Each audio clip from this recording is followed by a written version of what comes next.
ఏం కాకేం కావాలి బిడ్డ ఈ 500 చిల్లరేమన్నా దొరుకుతుందా? తండ్రికి లేక తడకని పట్టుకుంటే కొడుకొచ్చి కాజలు కావాలన్నాడంట. నీ గోష్లో నాకు గంజి.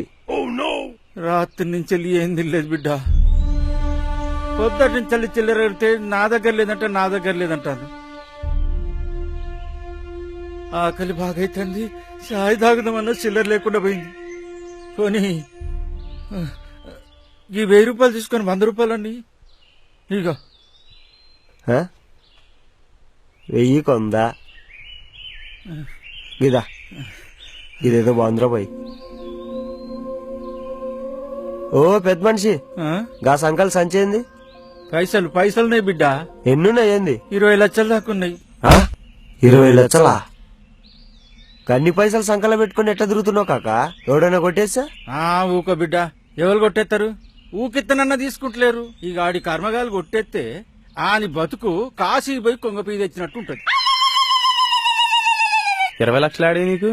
యాడి వంటుంది బిడ్డ, దుక్కు దున్ని కష్టపడి సంపాదించిన పైసలు ఇవి. అబ్బా, దుక్కి దున్నితే 20 లక్షలా? చెవులు ఏమన్నా శామంతి పూలు కనిపిస్తున్నాయా? గట్టంటమైంది బిడ్డ, ఎన్ని కట్టాలు పడ్డాను నీకేమెరక.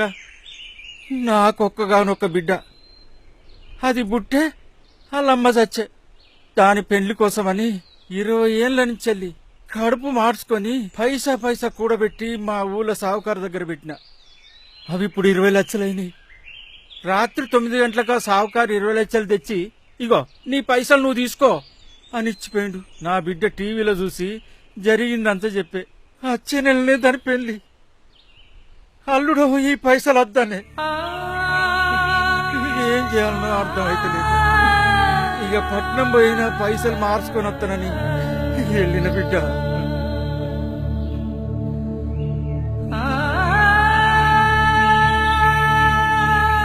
నీ ఒక్కడికే కాదు పెద్దనా, అందరి పరిస్థితికి ఇట్లా ఉంది.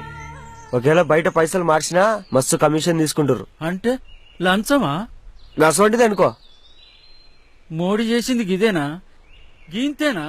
గీంతేనా అంటే గంతే. ఏం నీకోసం ఏమని చేయాలనా? నా కోసం అని చెప్తాడు. ఏ పర్లేదు చెప్పు కాక, మన తాను ఫోన్ ఉన్నది, రికార్డు కొడితే మోడీ దాకెళ్తాది. గట్లనా? అయితే చెప్పడానికైతే షానున్నాయి. అయితే చెప్పాలా? మన దేశానికి రైతే రాజు. రైతుల దగ్గర భూములు తీసుకున్న వాళ్ళంతా పెరిగిపోతాండ్రు. రైతులేమో రోజుకొక్కరు చచ్చిపోతాండ్రు. అందుకే రైతులను కూడా ప్రభుత్వోద్యోగుల కింద తీసుకుని నెల జీతాలు ఇచ్చుకుంటా వ్యవసాయం చేయించాలి. ఏంద్రీడు ఏం పెద్ద ఆయన మైండ్ ఉండే మాట్లాడుతున్నావు? ఏంది మైండ్ ఉందంటే మసాలా దోశ మొక్కపోడా. చెవులు పెట్టి చెప్పేదిను.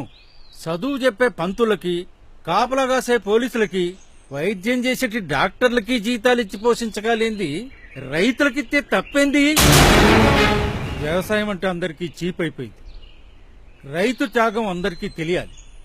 వాళ్లకు కూడా జీవితం మీద ఆశ కల్పించాలి. అప్పుడుంటది అందరూ డాక్టర్లు, ఇంజనీర్లు, లాయర్లను కాదురా వ్యవసాయం చేస్తామన్నారు. పిల్లల్ని ఏమవుతామని అడిగితే పెద్దయ్యాక రైతునవుతానన్నారు. అప్పుడేరా దేశం బాగుపడేది. మేరా భారత్ మహాన్, మేరా భారత్ మహాన్, జై హింద్. అబ్బా పెద్ద ఆయన ఏమన్నా చెప్పినావా? ఈ వీడియో కనుక ఫేస్బుక్ లో, యూట్యూబ్ లో పెట్టి షేర్ చేస్తే మోడీ దాకెళ్తాది. చాలా విషయం ఉన్నది నీలా. నిన్ను గనక పిఎం చేస్తే మోడీకి మోడే కూర్చుంటావులే. గదంతేమో గాని బిడ్డ, ఈ పైసలైతే మార్పి రాదు. అరే పెద్ద ఆయన బయట బీచ్ తీసి నడుస్తుంది. ఉట్టు పుణ్యానికి పైసలు ఎందుకు పోగొట్టుకుంటావు? గప్పటిదాకైతే మా ఇంట్లో ఉందిరా, మస్తు చూసుకుంటా. రైతు అంటే రెస్పెక్ట్ పెరిగిందే నీ వల్ల.